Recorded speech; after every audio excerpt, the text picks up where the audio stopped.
আমাদের অর্থাৎ সংসারী মানুষের জীবনের আসল সমস্যা কি? এই প্রশ্ন যদি কোনো সংসারী মানুষকে করা হয় তাহলে সে অনেকগুলো সমস্যার কথা বলবে, কিন্তু আসল সমস্যা কি সেই ধারণা তার কাছে ততটাও স্পষ্ট নয়। যে উত্তর দিয়েছেন ঠাকুর স্বয়ং।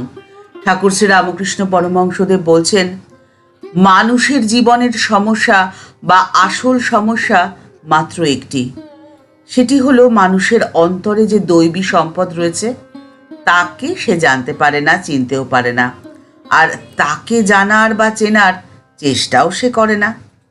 ঠাকুর বলছেন যে দেখো, সাপের মাথায় মণি রয়েছে, কিন্তু সাপ যে ব্যাঙ খেয়ে মরছে গো। সাপের মাথায় যে মণি রয়েছে সেটি তো সে জানে না। ঠিক সেভাবেই মানুষের জীবনের বা সংসারী মানুষের জীবনের যত রকমের সমস্যা রয়েছে তার প্রত্যেকটির সমাধান রয়েছে তার ভেতরেই, কিন্তু যেহেতু সে জানে না তাই জন্যেই সে সমস্যা সমস্যা করে চিৎকার করে বেড়ায়। আর এই জানা বা এই চেনা কিভাবে সম্ভব? এর জন্যে ঠাকুরের দাওয়াই হলো উল্টো চাবি। ঠাকুর বলছেন এর জন্যে চাই সত্যিকারের জ্ঞান, আর এই জ্ঞানের ঘরের চাবি, সে চাবি যে উল্টো।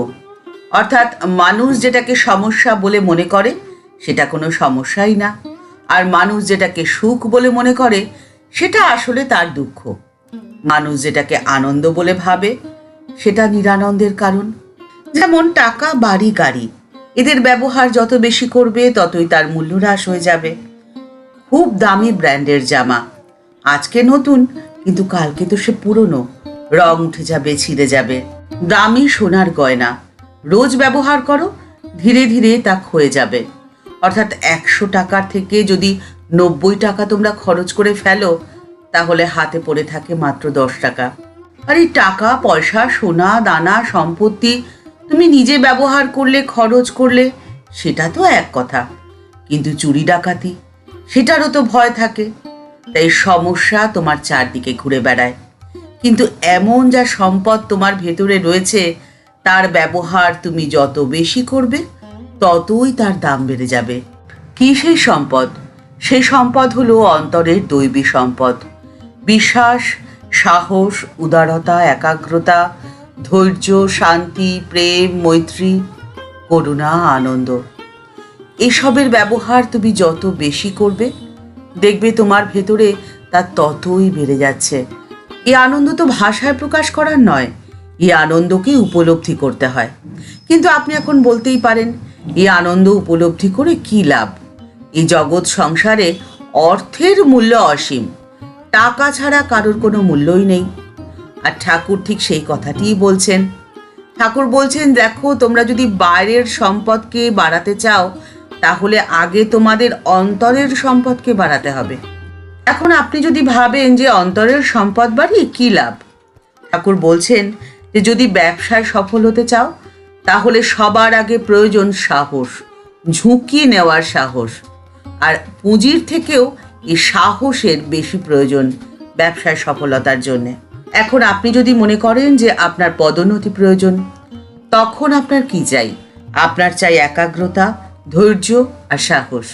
পড়াশুনোতেও যদি সফলতা অর্জন করতে চান সেক্ষেত্রেও এই জিনিসগুলোই প্রয়োজন। তাই সবার আগে আপনি আপনার অন্তরের সম্পদকে বৃদ্ধি করুন, তাহলে আপনার বাহ্যিক সম্পদ আপনা আপনিই আসবে। বাহ্যিক সম্পদের জন্য আপনাকে হন্যে হয়ে এদিক ওদিক দৌড়তে হবে না। আর আপনার জীবনের যত রকম সমস্যা দেখবেন আপনা আপনি সমস্ত সমস্যার সমাধান হয়ে যাচ্ছে। সমস্যার সমাধানের জন্যে আপনাকে চিন্তিত হতে হবে না। ঠাকুরের এই আদেশকে আপনি আপনার জীবনে পালন করলে আপনার জীবন তো আনন্দের হবেই, এ নিশ্চিত। ঠাকুর মা ও স্বামীজির চরণে রইল আভূমি লুণ্ঠিত প্রণাম। ভিডিওটি ভালো লেগে থাকলে লাইক বাটনটি প্রেস করে দিতে পারেন। আপনার মতামতটি কমেন্টস বক্সের মধ্যে জানালে আমাদের ভালো লাগবে। আপনি যদি এই চ্যানেলটিতে নতুন এসে থাকেন, চ্যানেলটিকে সাবস্ক্রাইব করে বেল বাটনটি ক্লিক করে দিয়ে অল বাটনটিতে ক্লিক করে দেবেন, তাহলে এই চ্যানেলে ভিডিও আপলোড হলে আপনার কাছে সবার প্রথমে নোটিফিকেশনটি যাবে। এই ভিডিওটি ভালো লেগে থাকলে অনেকের মধ্যে শেয়ার করে দিয়ে তাদের জীবনকে অনুপ্রাণিত করার সুযোগ আপনার কাছেই রইল। দেখা হচ্ছে পরের পর্বে। ভালো থাকবেন, সুস্থ থাকবেন। নমস্কার।